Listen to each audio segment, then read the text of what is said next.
put a child in harm's way, but nonetheless, the court turns a deaf ear to this. Yes, and DCFS closed the case and said that it was inconclusive.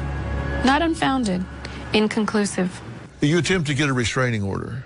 Yes. What happened? The judge denied it. My mother and I went out to dinner with my son, and I stepped out to take a phone call, and when I came back in, my mother just had this look on her face, and so her response to me was, ask Peaky about Yaya going to be with the angels. Now, Yaya is my mom. He didn't call her grandma, he called her Yaya. So I started to record the conversation. I videotaped it. My son said that he heard his father talking about how Yaya, in his words, needed to go be with the angels, that she doesn't belong here, and he wanted to take my son away from her. He heard his father say that Daddy wanted to hurt Mommy and send her to the hospital so he could have him. So I went to Montebello Police Department. I shared the video with them, and I shared also the fact that my son had said his father would kick him on his bottom, would pinch his cheeks and yell in his face and tell him he was a bad boy. So they asked if they could interview my son. My son basically articulated the same thing that I just said, and they filed another DCFS report. But restraining order, no? No. And when we went before the judge, I subpoenaed 3 police officers. The judge basically ruled that none of the witnesses were there for the reasons why we were there, which was the restraining order. He said they were all there for custody. The judge would not hear testimony from any of the witnesses. When you walked out of that courtroom that day, did you have any sense that that judge had just put Peaky in harm's way? Coming up. I was so paranoid, so every exchange, I would videotape it. Did you, in your wildest dreams, ever think that would be the last time you would ever see him?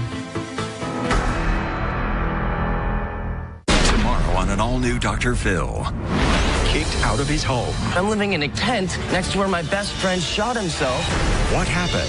This kid's been on 50 different medications. This is obscene. That made him so volatile. Did your mother say you were a waste of a perfectly good kid? Never. You're still lying. You keep on lying. I'll throw myself on the sword. I said it. Then. Don't tell me what you think I want to hear. That's tomorrow. We now return to Dr. Phil's exclusive interview. The divorce has been nasty from the very beginning. According to the legal filings and the divorce paperwork obtained by the Pasadena Star-News, both parents fought for sole custody, citing fears that the other parent would flee with the child to another country. The light shed on the divorce documents reveals a bitter custody battle filled with accusations of potential parental abductions, harassment, allegations of molestation, and a request for a domestic violence restraining order by Aramaz Andresian Jr.'s mother, Ana Estevez. When you walked out of that courtroom that day, did you have any sense that that judge had just put Peaky in harm's way?